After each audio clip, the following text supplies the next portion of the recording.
Criminal defense attorney Pat Harris has defended some famous and infamous clients over the years, and that experience has showed him how the law works and sometimes doesn't. And here is the co-author of Mistrial, an inside look at how the criminal justice system works and sometimes doesn't. Here's Pat Harris. Good to meet you. Great. It's great to meet you, Steve. Let's talk about the law in your country, which, as we have come to discover, is very different from the law in our country. How much faith did you have in the U.S. justice system when you first began practicing law? How many years ago? I actually first started about 25 years ago. What did you think back then? Well, I had grown up, my grandfather was actually a judge and a lawyer in a small town in Arkansas. And for those people who've seen the movie or read the book To Kill a Mockingbird, he was very much sort of the Atticus Finch type. People would come pay him in chickens and they'd give him bushels of beans. That's how they would actually pay him. He did a lot of cases for free. So I grew up with this image of the justice system and being a lawyer is this very admirable sort of thing to aspire to. And it was amazing to me that by the time I actually got practicing law, the criminal defense attorneys, which is what I largely do, had now turned into sleazebags and the scum of the earth and that kind of thing. So it did, when I got into the system and started seeing sort of how defense attorneys were treated, it was kind of a rude awakening for me. How long did it take before you realized that this entire justice system is not quite To Kill a Mockingbird? I would say that probably came fairly quickly. My first job was in the public defender's office in Nashville, and the first day I went to work, I walked into a courthouse. My supervisor took me to a courthouse, put me in a courtroom, handed me 25 warrants for 25 clients and said, good luck. And you got the impression very early on, you knew that there wasn't much you could do. You literally had 10 to 15 minutes for some of these clients, and if the poor get charged, that they just weren't going to be represented very well, and it was a very frightening thing. So I learned literally my first day that the system is not what it's portrayed as. Well, we know today that if anybody, be it a judge, be it a district attorney, if anybody wants to get elected to anything in the United States, you have got to be seen as being massively tough on crime. Mm-hmm. And I wonder, was it always thus?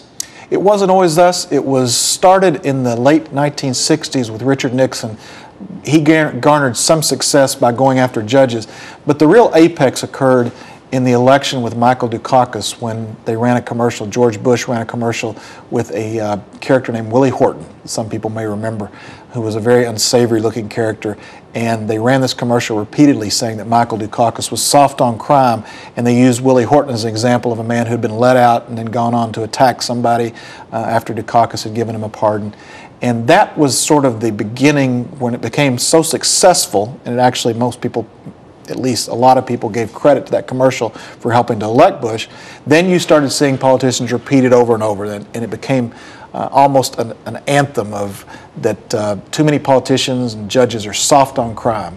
And that's the impression the Americans got of the judicial system. We're running rampant, letting murderers and rapists and all these people out of jail for no reason.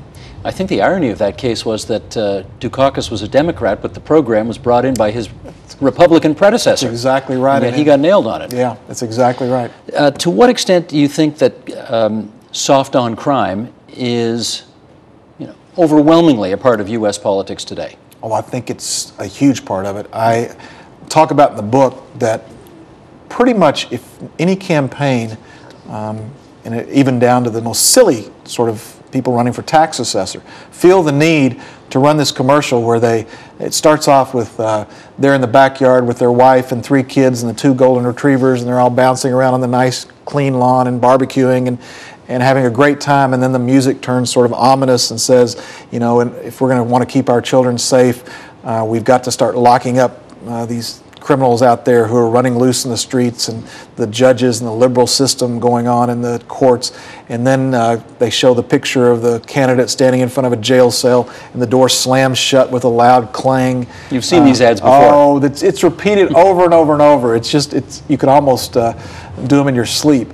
And it's gotten to the point where that's just a standard of the campaign.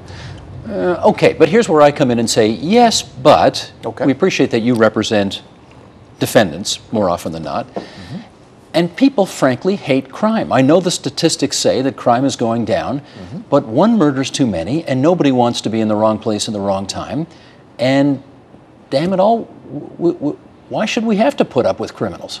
Well, here's the problem. There is no question that there are a lot of defendants that I represent who are guilty. We know that going in, and we know that our job is to try and basically put the prosecutor to the test, make the prosecutor prove the case. That's our job.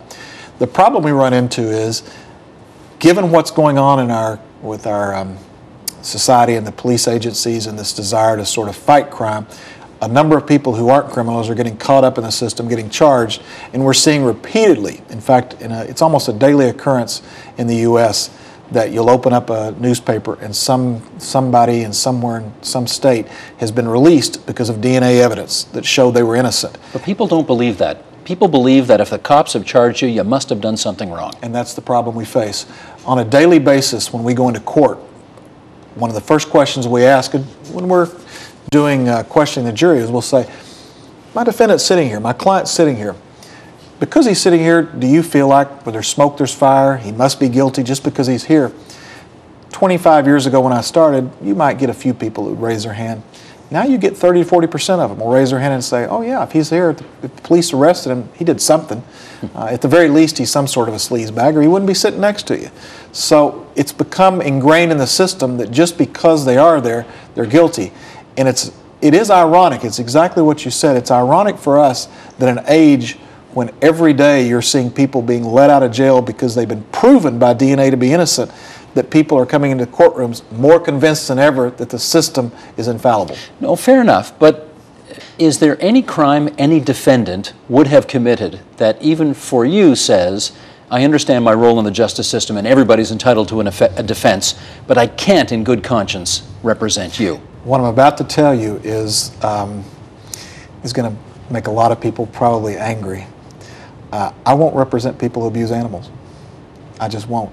We've had cases where people have come in and abused dogs, and I refuse to represent them. And I know that sounds strange when you're willing to represent somebody who's murdered somebody else, a human being, but there is something about the abuse of animals that just makes me sick to my stomach, and I cannot represent somebody who would actually hurt an animal. So if Michael Vick, the former NFL quarterback, came to you, you would say no? I would never have represented him. You'd have been on TV every day? Don't care. I would have never represented him.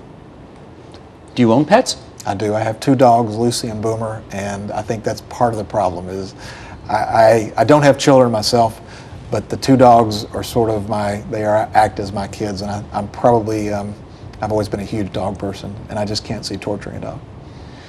Okay, I know people watching this right now are going to say, they think I'm crazy. Well, no, they're going to say that's all well and good. I mean, we laud your strong feelings towards the protection of animals, but the notion that you couldn't defend an animal abuser, but you could defend a child abuser may come as passing strange. Would you agree? I think it's probably very strange. I don't really know what the difference is, and I can't even make a cogent argument as to why. It's just an emotional reaction that I have.